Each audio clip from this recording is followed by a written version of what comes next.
Circle के centre से किसी भी पॉइंट को मिलाते हैं तो वो रेडियस कहलाता है। और अगर हम दोनों तरफ से सेंटर से मिलाएं सर्कल के सेंटर से तो ए बी ये हमारा क्या बन जाता है, डायामीटर। मीन्स हमारा ओ ए जो है वो तो हो गया रेडियस और ए बी जो है वो हो गया हमारा डायामीटर। अब अगर डायामीटर से छोटी मीन्स सेंटर से कोई भी लाइन नहीं जाती, उससे नीचे या उससे ऊपर जाए तो वो डायामीटर से छोटी होगी, तो वो हमारी क्या कहलाती है, कॉर्ड।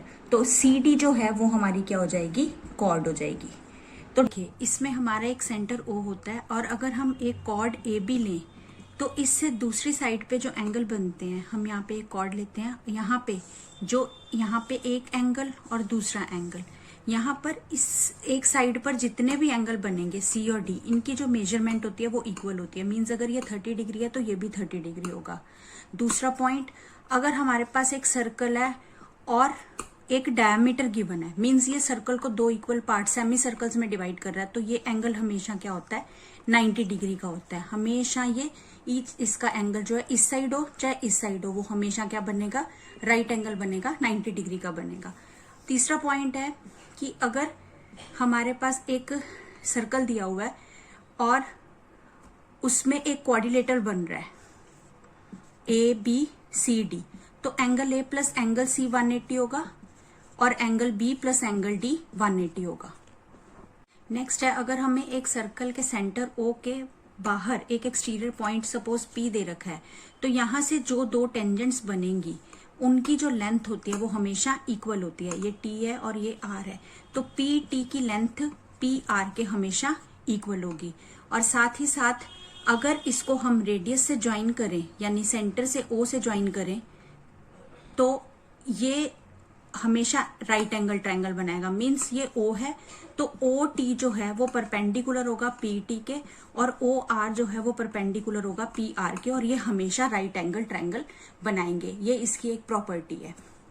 नेक्स्ट पॉइंट है कि अगर हमें सेंटर पे एक एंगल गिवन हो और सेम कॉर्ड ए बी से एक एंगल सेंटर पे और दूसरा एक सेगमेंट पे हो, सपोज यहाँ पर एंगल एक सी दे रखा है हमको, तो ये वाला एंगल जो सेंटर पे बनता है वो सेगमेंट पे बनने वाले एंगल का डबल होता है। मींस अगर हमें सपोज ये 20 डिग्री एंगल दे रखा है तो ये हमारा कितना हो जाएगा, 40 डिग्री। तो इस तरह से अगर हमें ये वाला एंगल गिवन हो तो हम हाफ करके ये निकाल सकते हैं और ये गिवन हो तो डबल करके ये निकाल सकते हैं। सपोज हमें एग्जाम में जो क्वेश्चन आया है वो हमें ये डायग्राम गिवन है और हमें बोला फाइंड एक्स, तो हम कैसे निकालेंगे। देखिए सबसे पहले हमारे पास एक यहाँ पे ट्राइंगल है ए बी सी और जो AC है वो O से होकर जा रहा है, यानी कि O उस लाइन पर आ रहा है, तो मींस ये हमारा क्या आ जाएगा, AC जो है वो हमारा क्या बन जाएगा, डायमीटर। तो अगर ये डायमीटर है तो अभी मैंने आपको बताया कि जो सेमी सर्कल पे एंगल बनता है वो हमेशा राइट एंगल होता है, तो मींस एंगल B जो है वो क्या बन जाएगा, हमारा 90 डिग्री। तो हम यहाँ पे लिख देंगे as AC is diameter, therefore angle B is equal to 90 degree because angle subtended in a semicircle। अब अगर हमारे पास B 90 डिग्री है तो हमें पता है कि तीनों एंगल्स का सम 180 होता है, तो हम ये एंगल फाइंड आउट कर सकते हैं। तो 50 प्लस 90 प्लस इसको अगर मैं एंगल 1 मान लूं तो 1, एंगल 1 जो है इन तीनों का सम 180 आ जाएगा, तो एंगल 1 हमारे पास आ जाएगा 180 माइनस 140, तो एंगल 1 हमारा आ जाएगा 40 डिग्री।